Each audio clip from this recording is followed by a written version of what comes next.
Assalamu alaikum. Bismillahirrahmanirrahim. So I'm making another video to talk about a couple things.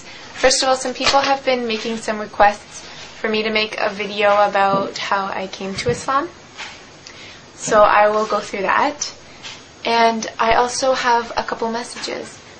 So I guess, where should I start?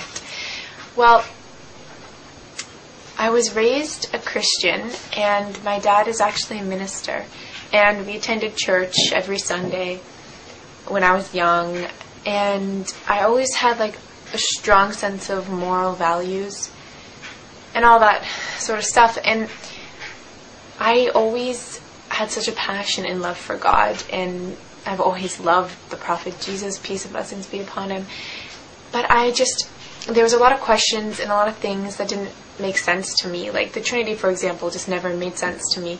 And kind of not seeing God as one, even though I know in Christianity they say he is one, but it didn't make sense to me. And a lot of inconsistencies in the Bible, and no offense to any Christian out there at all. And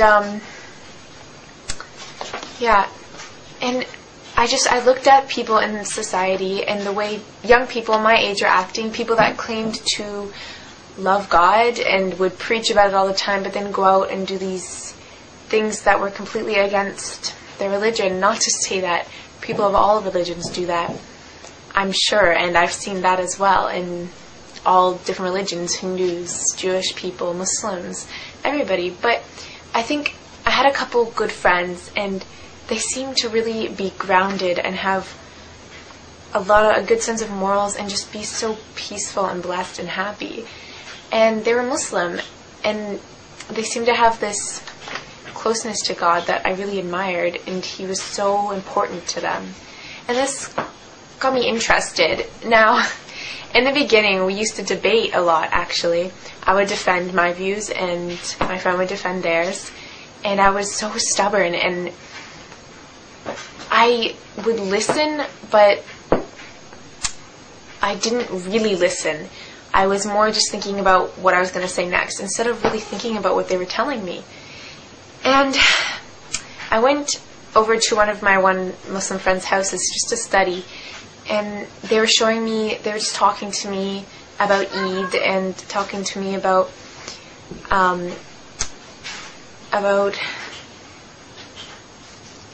being Muslim, and telling me all these things, and I got really interested, and I was kind of starting to grow an interest for Islam. I don't know what it was, just something made me, want to learn more.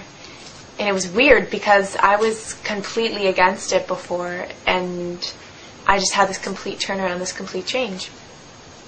And the more I started to learn, the more sense it started to make. I actually went and visited another convert sister, and she told me a lot that was like, wow, it explained all the things that didn't make sense to me in Christianity. And Islam had no mistakes. It's perfect in my eyes, and I'm sure in a lot of people's. And it just brought me such peace, like peace of my mind, and it just making a sacrifice for Allah and really taking time out of my day to pray and things like that just really felt like I was worshiping in the right way. I wasn't just living my life how I wanted to, and I kind of had God on the side. God was first, always first. And this made me feel a lot closer, and it just felt really right. And something I didn't feel a lot as a Christian.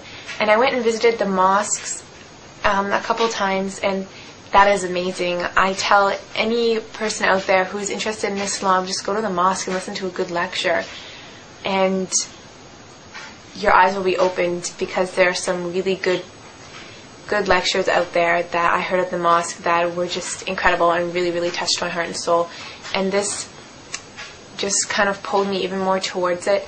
And it was a very, very slow process. I didn't tell my friends. I only told one of my friends, my close friend, that I was interested. And I didn't tell my family because I was scared of people judging me. And I was scared because my dad is a minister. And not because I thought he would be mad, because my father is an amazing, great person.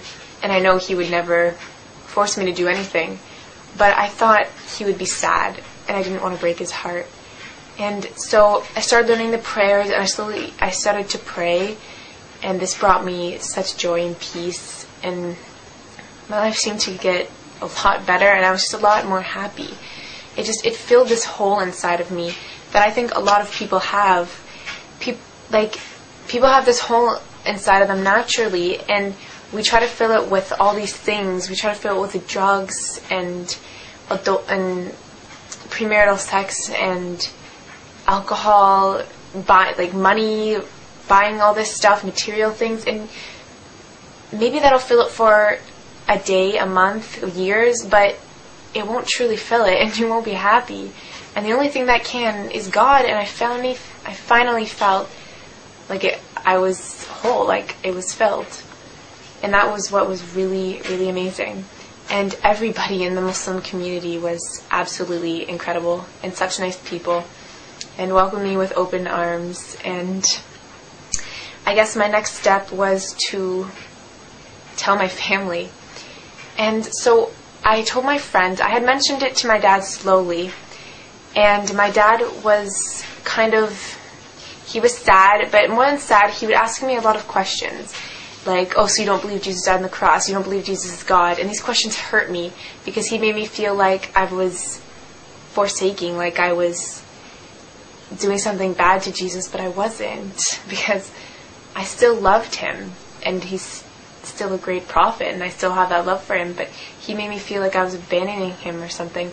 And he asked me really tough questions, and that was tough, but he's accepted it now, and I know he's still sad, but he's actually reading the Quran and learning more about Islam and seeing how many lies are told out there.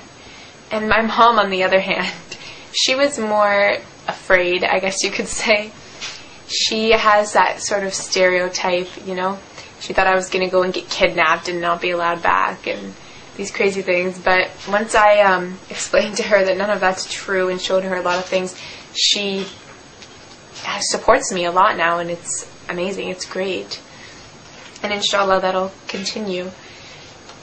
So that's a very short, condensed version of why I converted. And maybe I'll make another longer, more detailed story later.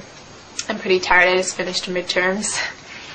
So the next thing I wanted to talk about was those of you who are born into Islam.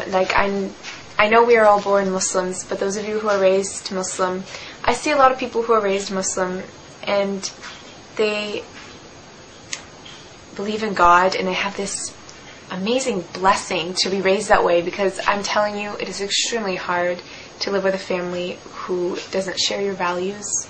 It's very, very tough. It makes you feel alone sometimes. And you have this amazing gift that your family gave to you, that God blessed you with. And I see a lot of Muslims taking advantage of it. Like, they believe in him and they love him, and I see their love, but then they go out there and do all these things that are completely against the teachings of Islam. And I just wonder how someone could turn away from such an amazing blessing. And I'm just asking you to really...